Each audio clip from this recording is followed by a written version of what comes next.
तमिलनाडु, आंध्र प्रदेश और तेलंगाना का करेंगे दौरा। कैंपे गोड़ा बैनुल-अक़वामी हवाई अड्डे के टर्मिनल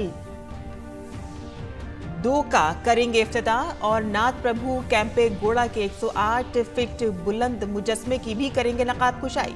बेंगलुरु में वंदे भारत एक्सप्रेस और भारत गौरव काशी यात्रा ट्रेन को दिखाएंगे हरी झंडी।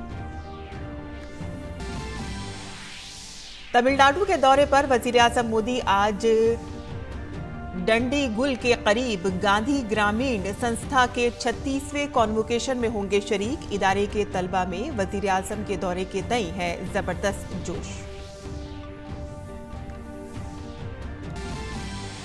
नायब सदर जमहूरिया जगदीप धनखड़ कंबोडिया के दौरे पर। आसियान भारत यादगारी सरबराह इजलास और 17वीं मशरिकी एशिया सरबराह इजलास में करेंगे शिरकत। आसियान भारत ताल्लुकात की 30वीं सालगिरह को आसियान भारत दोस्ती साल के तौर पर मनाया जा रहा है। हिमाचल प्रदेश में सभी 68 असेंबली सीटों के लिए कल डाले जाएंगे वोट। 412 उम्मीदवारों की सियासी किस्मत का होगा फैसला। पुरअमन और गैर जानिबदाराना इंतखाबात को यकीनी बनाने के लिए इलेक्शन कमीशन पूरी तरह तैयार। जम्मू कश्मीर के शोपियां में दहशतगर्दों और हिफाजती दस्तों के दरमियान तसादुम जारी। हिफाजती दस्तों ने जैश के एक दहशतगर्द को किया ढेर। इलाके में तलाशी मुहिम जारी।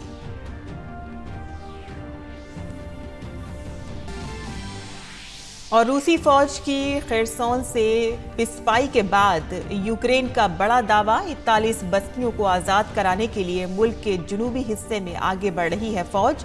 रूस ने कहा कि फौज ने शहर से बाहर निकलना किया शुरू, ताहम पूरा अमल मुकम्मल होने में लगेगा वक्त।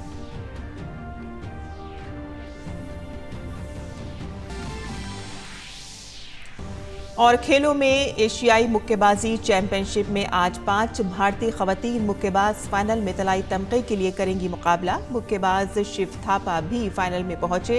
हफ्ते को करेंगे उज्बेकिस्तान के अब्दुल्ला रसलान का सामना।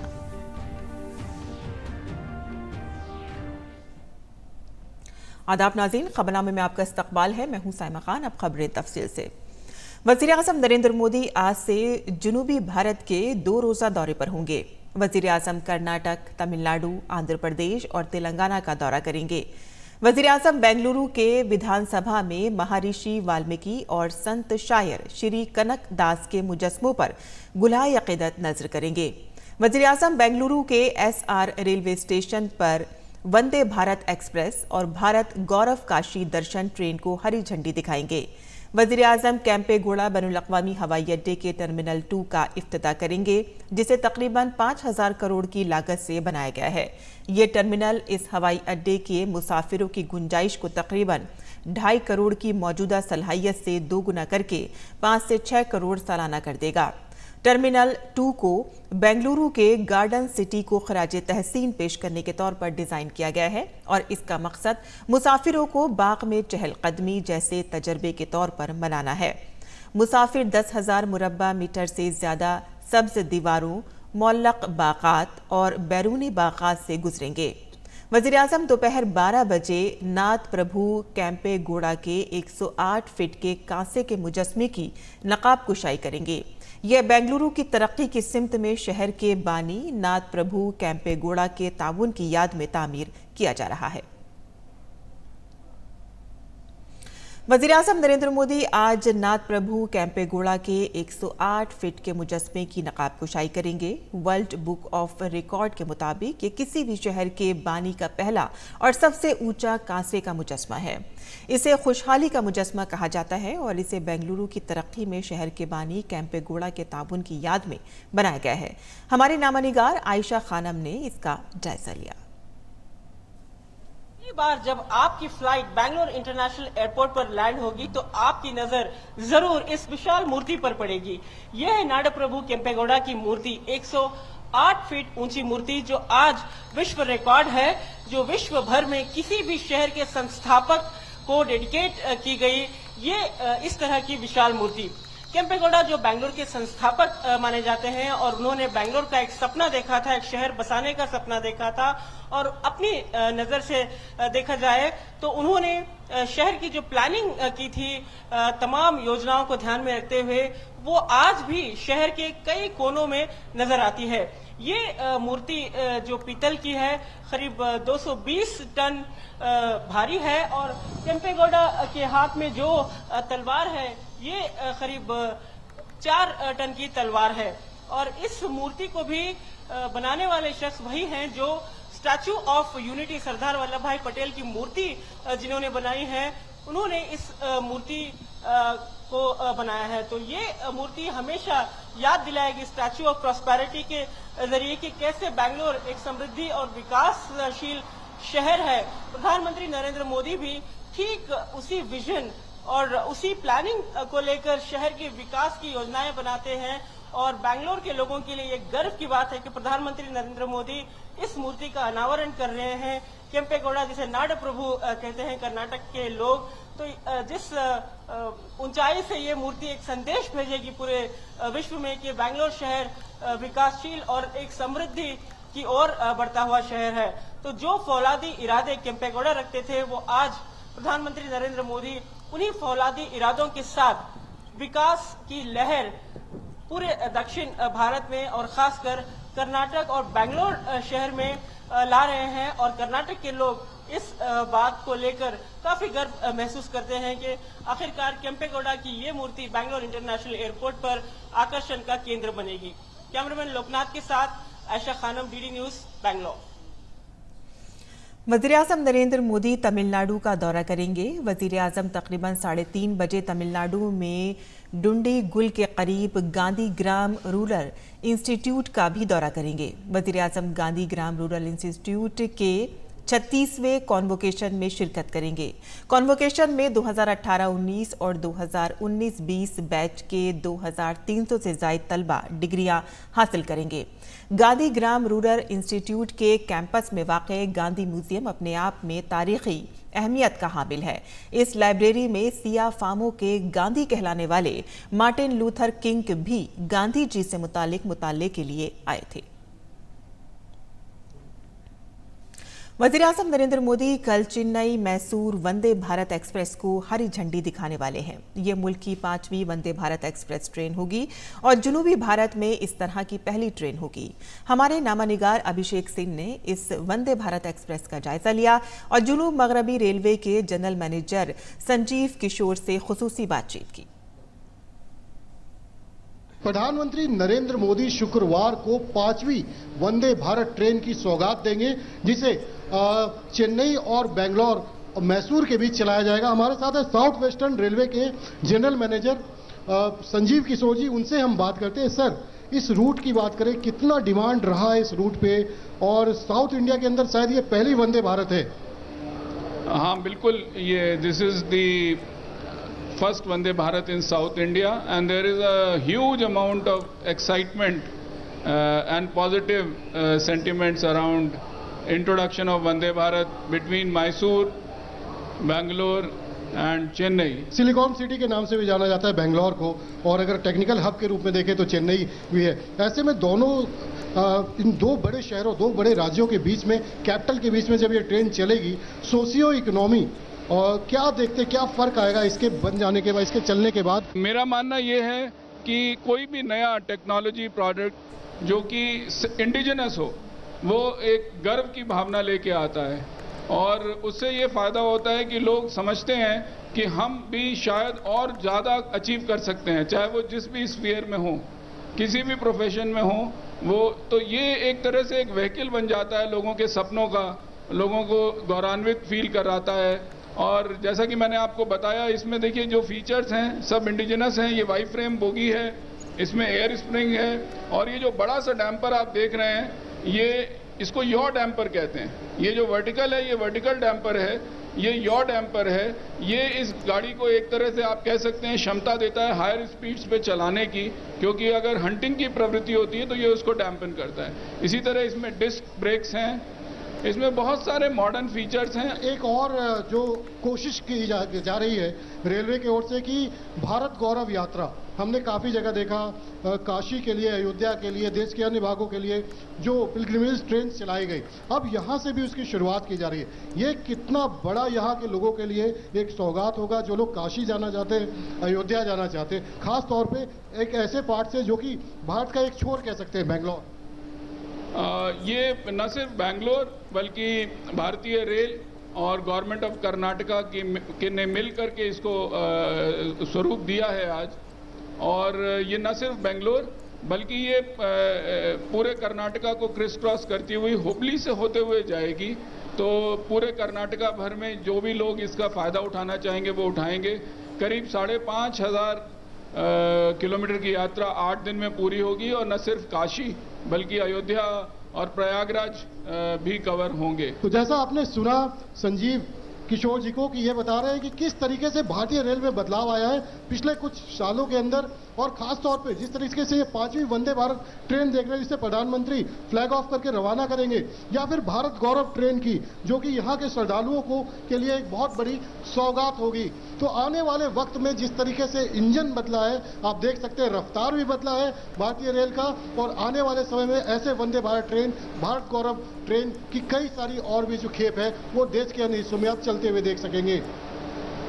विक्की के साथ अभिषेक सिंह, डीडी न्यूज, बेंगलुरु।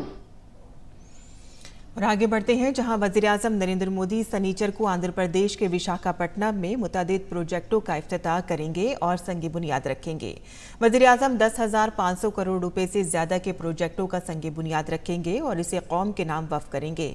वो 6 lane green field Raipur Visakhapatnam इक़्तिसादी राहदारी के आंध्र प्रदेश सेक्शन का संग बुनियाद रखेंगे। इसे 3,750 करोड़ रुपए से ज्यादा की लागत से बनाया जाएगा।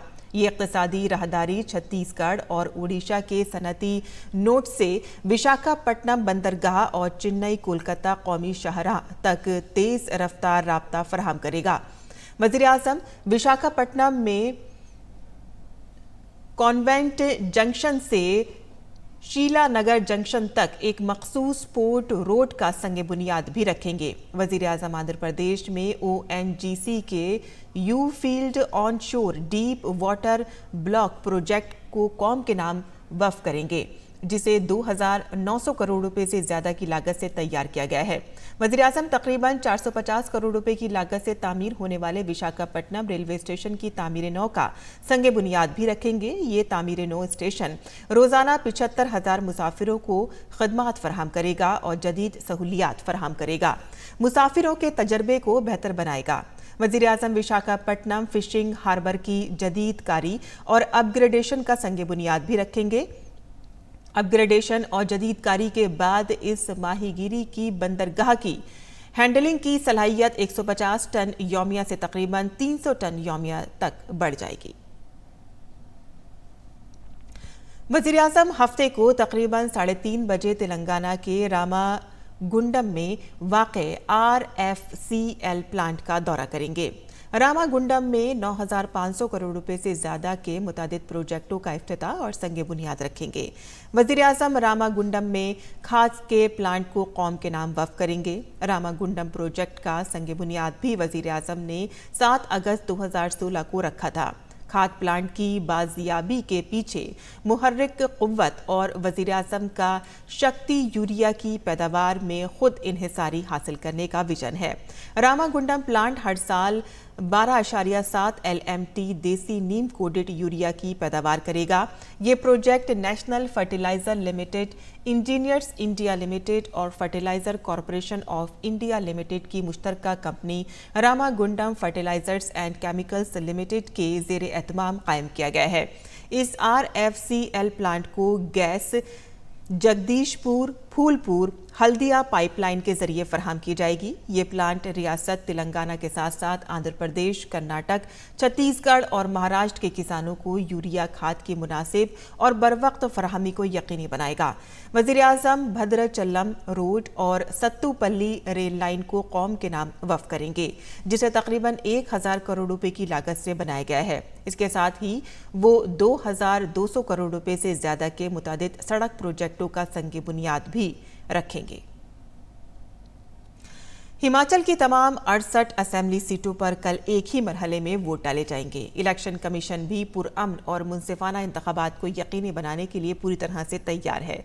हिमाचल में 55,92,828 वोटर्स हुकूमत का इंतखाब करेंगे। इस बार उम्मीदवारों की सियासी किस्मत की कुंजी नौजवानों के हाथों में होगी। इस इलेक्शन में 18 से 19 साल की उम्र के 1,93,106 नौजवान नई हुकूमत का इंतखाब करेंगे।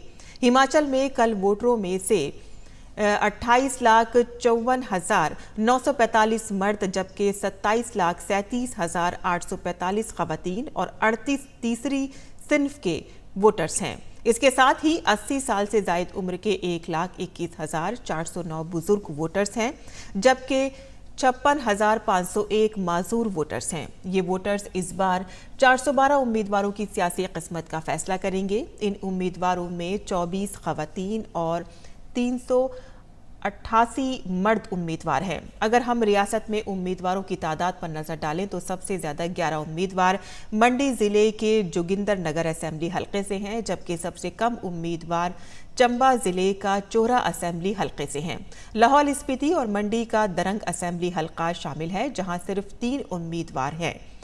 Bharatiya Janata party Indian national Congress से रियासत के तमाम 68 असेंबली हलकों पर इलेक्शन लड़ रही है जबकि आम आदमी पार्टी ने 67 सीटों पर अपने उम्मीदवार खड़े किए हैं। बहुजन समाज पार्टी के 53, राष्ट्रीय देवभूमि पार्टी के 29, CPM के 11, हिमाचल जन क्रांति पार्टी के 6, हिंदू समाज पार्टी और स्वाभिमान पार्टी के 3-3 हैं और हिमाचल जनता पार्टी, भारतीय वीर दल और सैनिक समाज पार्टी, राष्ट्रीय लोक नीति पार्टी और कम्युनिस्ट पार्टी ऑफ इंडिया के एक उम्मीदवार मैदान में हैं। आजाद उम्मीदवारों की तादाद 99 है। इलेक्शन कमीशन ने 12 नवंबर से 5 दिसंबर तक हिमाचल प्रदेश और गुजरात असेंबली इंतखाबात से मुतालिक किसी भी किस्म के एग्जिट पोल पर पाबंदी लगा दी है। कमीशन ने ऐसे मवाद पर 12 नवंबर की सुबह 8 बजे से 5 दिसंबर की शाम 5:30 बजे तक पाबंदी लगाई है। हिमाचल प्रदेश और गुजरात असेंबली इंतखाबात के वोटों की गिनती 8 दिसंबर को होगी। जम्मू कश्मीर के शोपिया के कारपरेन इलाके में आज सुबह से एनकाउंटर जारी है जिसमें जैश ए मोहम्मद का एक दहशतगर्द मारा गया है जिसकी शिनाख्त कामरान भाई उर्फ हनीस के तौर पर हुई है और कामरान कुलगाम शोपियां इलाके में सरगर्म था। पुलिस और सिक्योरिटी फोर्सेस मौके पर मौजूद है और तलाशी मुहिम जारी है। अब तक ये मालूम नहीं हो सका है कि इस इलाके में कितने दहशतगर्द रूपोश हैं। फिलहाल सिक्योरिटी फोर्सेस ने इलाके का मुहासरा कर रखा है। सुप्रीम कोर्ट आज ज्ञान वापी केस की समाअत करेगा। इससे कबल हिंदू फरीक के वकील विष्णु शंकर जैन ने यह मामला चीफ जस्टिस की बेंच के सामने रखा था। सुप्रीम कोर्ट की तरफ से शिवलिंग के तहफ़्फ़ुज़ के लिए आखिरी हुक्म में दी गई आखिरी तारीख 12 नवंबर को ख़त्म हो रही है और ऐसे में दरख्वास्त गुजार ने मामला चीफ जस्टिस के सामने रखा था। चीफ जस्टिस ने जुम्मे को समाअत की यकीन दहानी कराई है। सदर द्रौपदी मुर्मू उड़ीसा के दौरे पर हैं। सदर जमहूरिया आज भुवनेश्वर के मुख्तलिफ स्कूलों का दौरा करेंगी। सदर जमहूरिया का ये पहले और खंडीगिरी के तपवन स्कूल में एक प्रोग्राम में शिरकत करने का प्रोग्राम है और इसके बाद वो यूनिट 2 गर्ल्स हाई स्कूल में बच्चों से बातचीत करेंगी। वो जयदेव भूम में मरकजी वजारत तालीम के प्रोग्राम में शिरकत करके मुख्तलिफ स्कीमों का आगाज़ भी करेंगी। कबल आजी कल भुवनेश्वर के राजभवन में सदर जमहूरिया के एजाज़ में एक शहरी इस्तकबालिया प्रोग्राम का इनेकाद किया गया था। उन्होंने भुवनेश्वर में मुख्तलिफ मकामात पर वाक़े अजीम शख्सियात के मुजस्मों पर गुलाए अक़ीदत नज़र किए। वहीं नायब सदर जगदीप धनखड़ आज से 13 नवंबर तक आसियान भारत यादगारी चोटी कॉन्फ्रेंस और 17वीं मशरिक़ी एशिया चोटी कॉन्फ्रेंस में शिरकत के लिए कंबोडिया का दौरा करेंगे। कंबोडिया आसियान के मौजूदा सरबराह के तौर पर इन सरबराही इजलास की मेज़बानी कर रहा है। इस साल आसियान भारत ताल्लुकात की 30वीं सालगिरह है और इसे आसियान भारत दोस्ती के साल के तौर पर मनाया जा रहा है।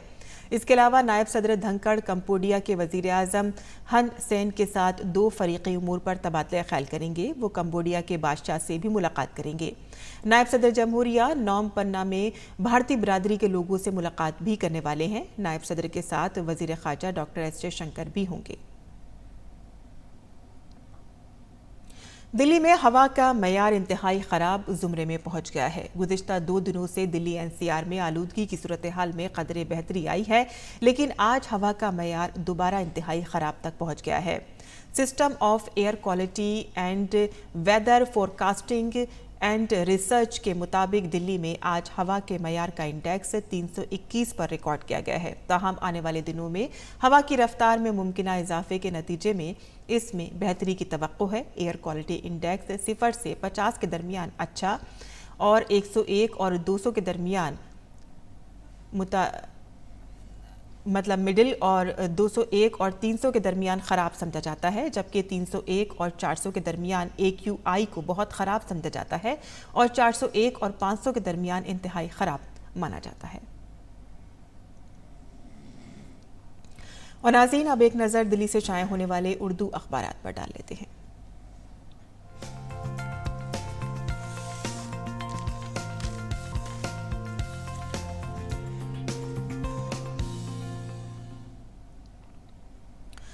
दिल्ली से शाया होने वाले उर्दू अखबारात पर नजर डालें तो सबसे पहले बात करते हैं रोजनामा राष्ट्रीय सहारा की खबरों की, जिसमें पहली ही सुर्खी है कि ज्ञान वापी मस्जिद मामला सुप्रीम कोर्ट में समाअत आज। दूसरी खबर इसमें यह है कि आलूदगी के मामले पर फौरी समाअत से सुप्रीम कोर्ट का इनकार। कुछ चीज़ें अदालत कर सकती है और कुछ नहीं कर सकती है। इस मामले पर फौरी समाअत की ज़रूरत नहीं समझते हैं, सुप्रीम कोर्ट ने ये बात कही है। इसके अलावा आजम खान से जुड़ी यहाँ पर खबर है। आजम खान को धचका ज़िमनी इलेक्शन के लिए नोटिफिकेशन जारी। उत्तर प्रदेश के ज़िला रामपुर की एक MP MLA कोर्ट ने जुमेरात को समाजवादी पार्टी के सीनियर रहनुमा मोहम्मद आजम खान को बड़ा धचका देते हुए नफरत अंगेज तकरीर के मामले में उनको हुई सज़ा पर रोक की अर्जी को खारिज कर दिया है। इसके अलावा जो खबरें इसमें शाया हुई हैं वो आपको बता दें कि जगदीप धनखड़ नायब सदर जगदीप धनखड़ ने जुमेरात को कहा है कि हिंदुस्तान एक बेमिसाल और अंदाज में उभर रहा है और अपनी पुरानी शान को बहाल करने की राह पर गामजन है। ये सारी बातें उन्होंने दिल्ली यूनिवर्सिटी को 100 साल मुकम्मल होने पर मुबारकबाद दी है और ये किसी भी इदारे के सफ़र में संगे मील की हैसियत रखता है। मुल्क सदियों पुरानी शान को बहाल करने की राह पर गामजन है, ये बात उन्होंने कही। इसके अलावा अखबार के आलमी सफ़े से जो हमने ख़बर ली है वो आपको बता दें कि मालदीव के दारुल हुकूमत माले में आतिश ज़दगी से 8 हिंदुस्तानी शहरियों समेत 11 अफराद हलाक हो गए हैं।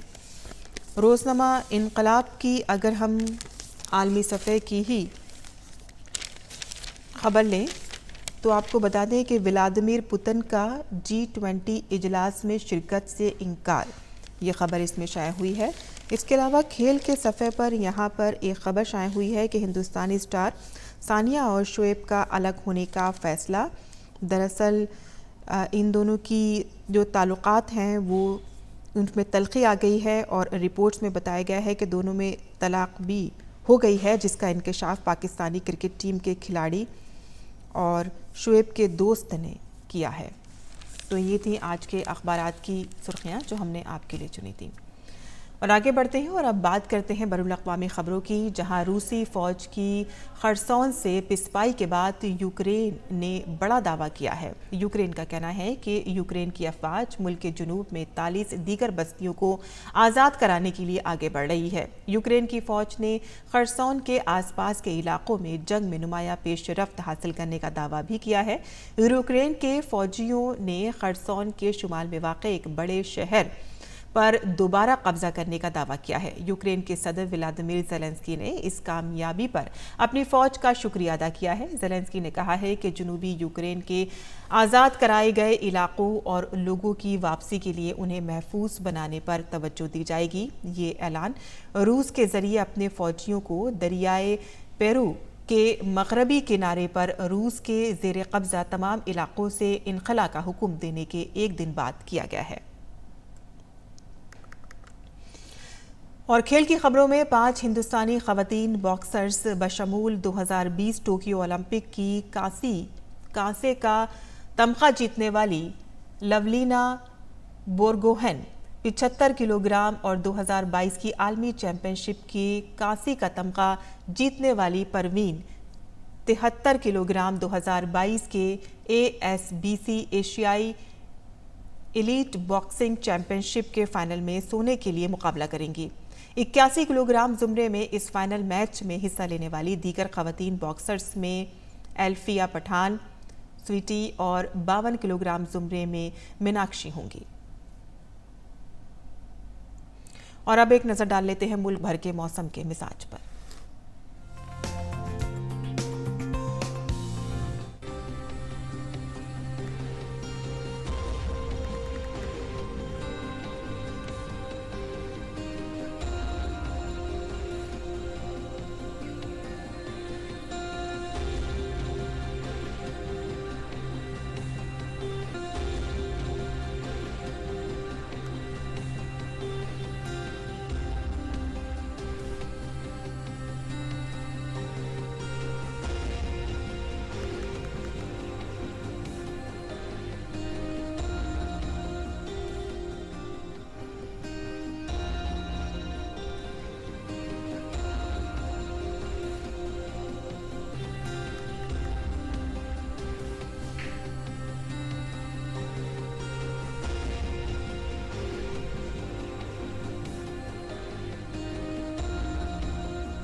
और बॉलीवुड अदाकारा माला सिन्हा का आज यौम पैदाइश है। माला सिन्हा ने कई दहाई तक बॉलीवुड पर राज किया। उन्होंने धर्मेंद्र से लेकर देवानंद जैसे सुपरस्टार के साथ काम किया और खूब नाम कमाया।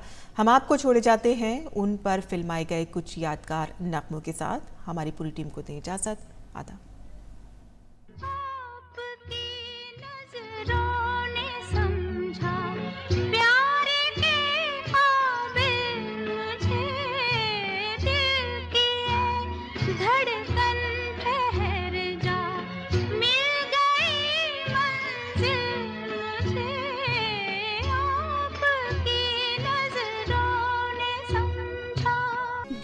तेरी उल्फत के बंधने लगे धागे, अल्लाह जाने क्या होगा आगे, ओ मौला जाने क्या होगा आगे। तस्वीर तेरी दिल में जिस दिन से उतारी है, फिर तुझे संग लेके नए नए रंग लेके सपनों की महफिल में मिलती है जिंदगी में मोहब्बत कभी कभी, मिलती है जिंदगी में मोहब्बत कभी कभी, होती है दिलबरों की इनायत कभी कभी।